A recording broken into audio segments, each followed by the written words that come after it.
দর্শক, কয়েকটি গুরুত্বপূর্ণ বিষয়ের পরে আলোচনার জন্য আপনাদের সামনে হাজির হয়েছি। বিষয়গুলো হলো, নির্বাচন শুরু হতেই না হতেই বিভিন্ন স্থানে সংঘর্ষ দেখা দিচ্ছে।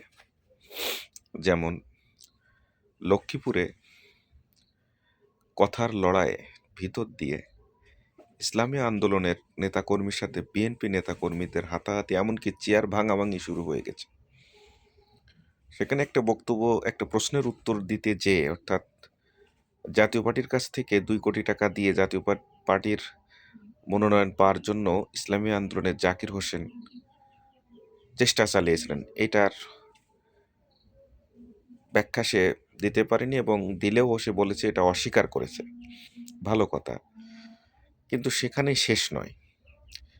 সেখানেই বিএনপি এবং ইসলামী আন্দোলনের নেতাকর্মীদের মাঝে তীব্র বাকযুদ্ধ, সেখান থেকে চেয়ার ছোড়াছুড়ি এবং কি মারামারি হয়েছে।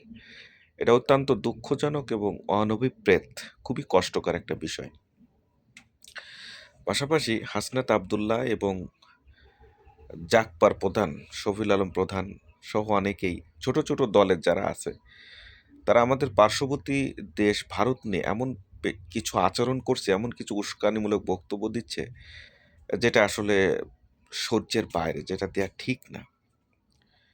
কূটনৈতিক সমাধান যেখানে করা যেতে পারে বা কূটনৈতিক সমাধান করা যায়, সেখানে কেন এত উস্কানিমূলক বক্তব্য দিতে হবে? এর কোনো ব্যাখ্যা আমি খুঁজে পাচ্ছি না। আর আওয়ামী লীগকে ভোটের বাইরে রাখতে হবে কেন? সেটা কি অংশগ্রহণমূলক নির্বাচন হবে? আমি আওয়ামী লীগের সাপোর্ট নিচ্ছি না, কিন্তু এটা তো আওয়ামী লীগের সবাই তো অপরাধী না। আওয়ামী লীগের যে ভুলগুলো হয়েছে, আপনারা একটু খেয়াল করবেন, 2024 সালে যখন নির্বাচন হয়, তখন মাত্র 20% সমর্থন পেয়েছিল আওয়ামী লীগ। যেখানে 70%, 75% সমর্থন নিয়ে আওয়ামী লীগ ক্ষমতায় গিয়েছিল, সেখানে 20%, অর্থাৎ 50% লোক আওয়ামী লীগ থেকে মুখ ফিরিয়ে নিছিল।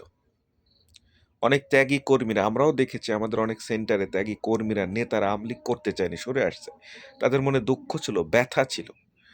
কিন্তু সেই দুঃখ লাগা, ব্যথা বা সুন্দর কর্মী, ভালো কর্মীগুলো, যারা কোনো দুর্নীতির সাথে জড়িত না, চাঁদাবাজির সাথে জড়িত না, সন্ত্রাসের সাথে জড়িত না, মবের সাথে জড়িত না, তারা তো এখনও আওয়ামী লীগ করে। এই 15% বা মিনিমাম 18%, যেমন ব্রিটিশ একজন সাংবাদিক, উনি রিপোর্ট করে দেখেছেন যে 18% নিরপেক্ষ এখনও বাংলাদেশে আওয়ামী লীগ কর্মী আছে, যারা কোনো দল দল করে কিন্তু কোনো পদে নেই। তারা চায় যে নৌকা আসুক, তা নাহলে তারা ভোট কেন্দ্রে যেতে চাচ্ছে না। 18% লোক, মানে আপনারা বুঝতে পারছেন যে কত লোক। তাহলে এই লোকগুলোর অবস্থা কী হবে আপনারা একটু ভেবে দেখেছেন?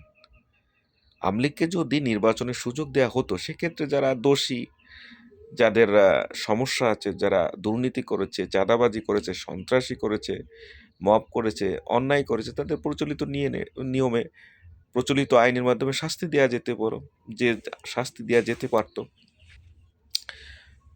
ভালো যে আওয়ামী লীগের কর্মীগুলো, ভালো যে নেতাগুলো, তাদেরকে ভোটের সুযোগ দেওয়া যেত, তাতে সমস্যা কী ছিল?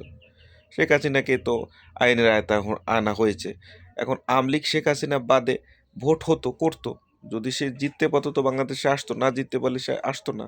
বাস তখন সে বিবেচনা করতো যে বিরোধী দলে আসবে কিনা। এইটা একটা কি সিদ্ধান্ত, এটা আমি জানি না। আমার মনে হয় আওয়ামী লীগকে নির্বাচনে আনা উচিত ছিল। পাশাপাশি দেশের সার্বিক শৃঙ্খলার দিক থেকে দেখতে গেলে সকলকেই তার সঠিক স্থান থেকে, তার নিজ স্থান থেকে বক্তব্য রাখা উচিত। আর নির্বাচনে এভাবে হাতাহাতি বা এরকম উস্কানিমূলক বক্তব্য দিয়ে চেয়ার ছোড়াছড়ি, মারামারি করা ঠিক না। আশা করি আমাদের দেশটা ভালো হবে এবং দেশের সার্বিক পরিস্থিতি অনেক ভালো হবে, এটাই আমাদের আশা, প্রত্যাশা। ধন্যবাদ।